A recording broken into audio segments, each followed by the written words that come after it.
Hva skal vi lage I dag, tror du? I dag lager vi kyllingfilet I stekom. Eller, jeg vet ikke hva jeg skal kalle det. Jeg prøver en gang til. Kyllingfilet I ildfast form.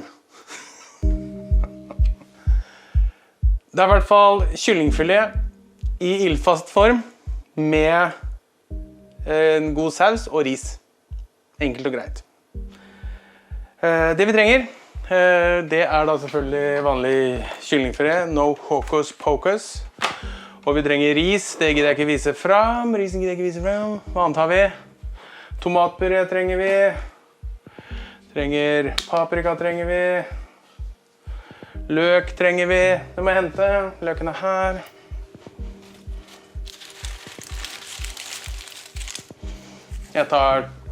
Du tar 2 små eller 1 stor. Jeg har små, så jeg tar 2. Og så trenger vi litt grann sukker og karri. Og eddik trenger vi I det her.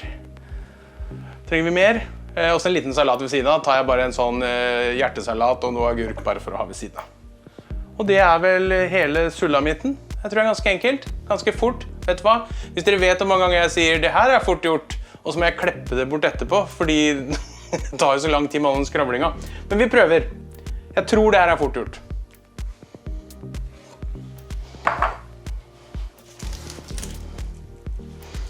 Og da skal vi I utgangspunktet bare blande det som skal bli sausen. Ja, vi skal også ha fløte I sausen. Det alltid noe jeg glemmer. Fløte I sausen. La meg ta og blande sausen først, oppi et eller annet. Ja. Tar den I den vi. Begynner med fløta. Trenger 3 dl med fløte. Da den her 1, så 3 sånne. 1, 2, 3. Sånn. Så trenger jeg en teskje eller 2 eddik. Der tar jeg bare en skvett. Det vanlig 7%. Sånn.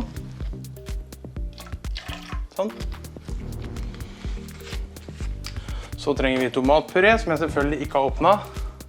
Som jeg da skal få lov til å slåss med.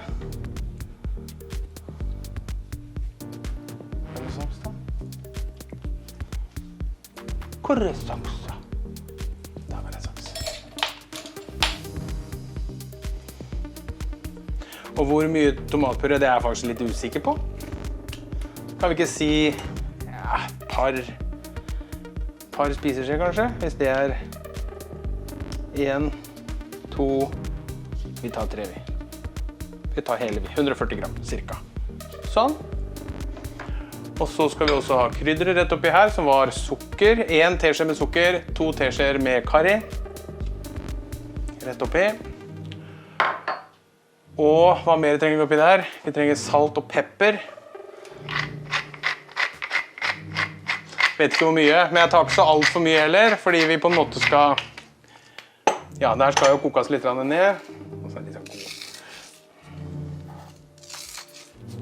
Sånn. Og så rører vi det. Ja, det håper jeg på. Sånn.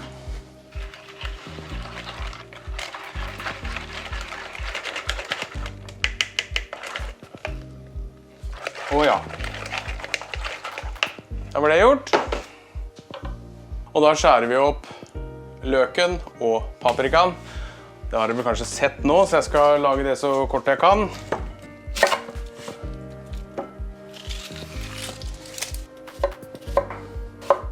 Jeg trenger ikke være så alt for fine.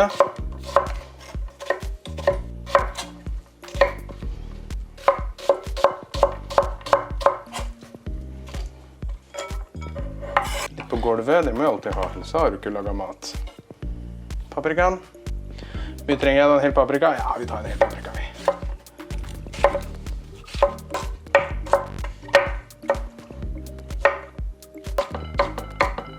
Vet du hva, jeg kan legge det rett I forma, for det da jeg skal ha det. Det har jeg egentlig gjort med løken også.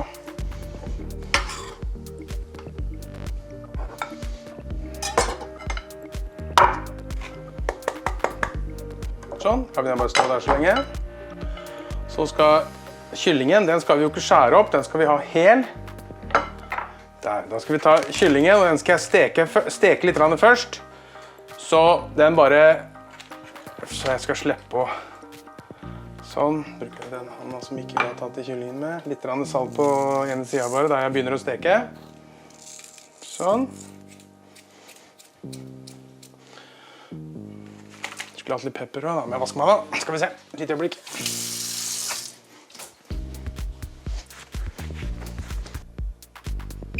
Nå skal jo ikke den her på noen måte gjennomstekes i stekepanna. Jeg skal bare ha stekeskorpe på den. Så da kjører jeg den ganske så varmt. Varmt og med smør. Gjør vi da. Men da kan vi ikke ha den alt for varm siden vi skal ha smør, men sånn, ja, varm. Og så en god klett med smør. Og her også, når vi lager mat, så er ikke det så nøye med hvor mye og hva og sånn. Bare smak det til slutt.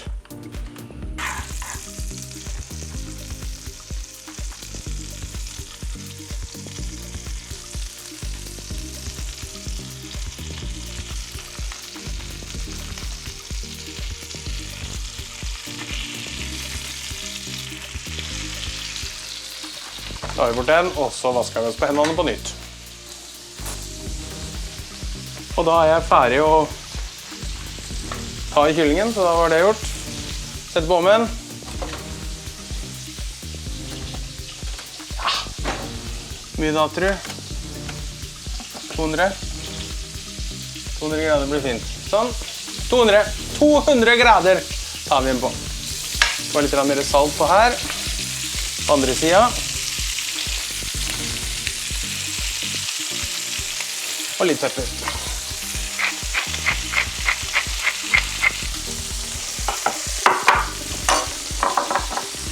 Sånn, da tenker jeg vi snur i der.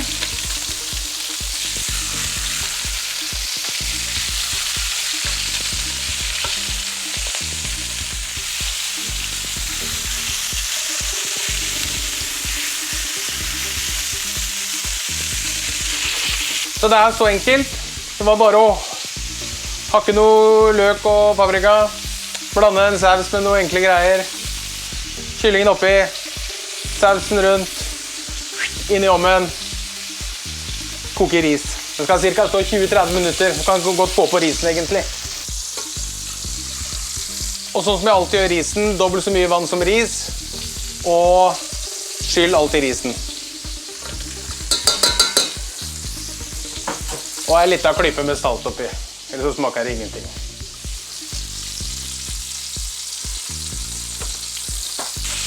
Der vil jeg si de er ferdige. Stekfellemerket.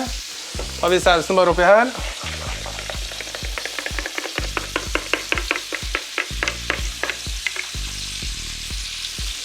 Ikke den beste slikkebåten jeg har brukt. Sånn. Så tar vi bare tørker av der, så brenner det seg så sikkert. Sånn. Blander det litt lett rundt. Og så tar vi oppi de her. 1, 2, 3. Og så tar jeg den tjukkeste ut av de og setter termometer i. Bruker alltid termometer inn i ovnen. Jeg gjør i hvert fall det. Og da når vi har fått de oppi, så setter jeg bare den inn i den tjukkeste delen på den her. Der, cirka, sånn. Se, inn i ovnen, 200 grader i cirka, jeg vet ikke, 20 minutter. Vi får se.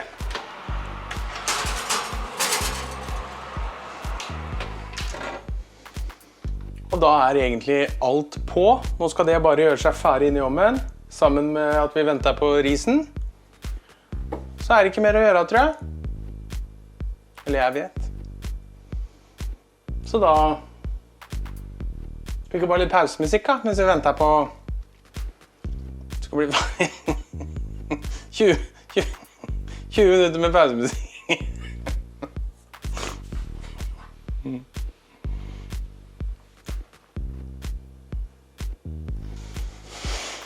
Lenger den enn så inne, tror jeg, 20 minutter.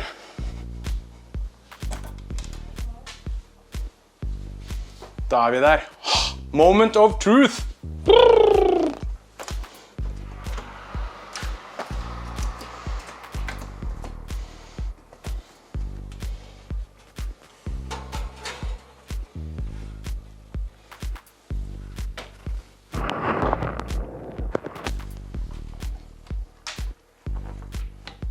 Å, fytti helsike. Den brent, eller den bare akkurat på kanten, tror jeg? Den ikke brent. Å, det var nydelig! Jesus! Ok, jeg må ha den, og så må jeg ha ut. Skal vi se, klarer vi det her, da? Skal vi se om vi greier å få ut den der. Sånn.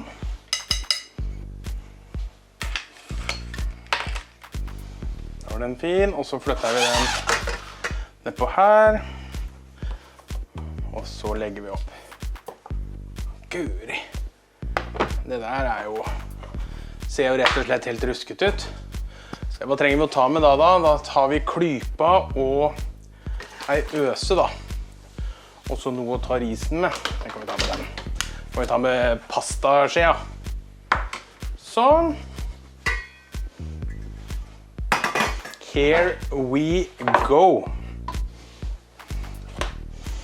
Litt ris. Her kan du jo selvfølgelig bare velge helt selv hvor mye ris du vil ha. Sånn tenker jeg. Og så har jeg beregnet en hel kyllingfilet. Boho! Til hver. Så vi greier å få tak i denne.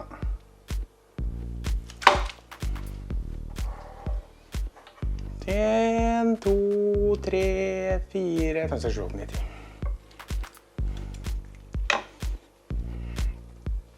Sånn. Og så saus og... må jeg gjøre sånn, tror jeg. Kan passe handa mi, da. Så ser vi det liksom. Der tenker jeg. Sjå den, du. Å, fy fader. Litt salat, as promised. Litt hjertesalat. I det ene hjørnet. Sammen med litt agurk. Og så tok jeg faktisk resten. Det var litt avkapp igjen på paprikaen, så jeg tok med den, så det fint. Sånn, og så ble jo ikke det den fineste tallerkenen jeg har sett her i byen. La meg prøve å tørke den.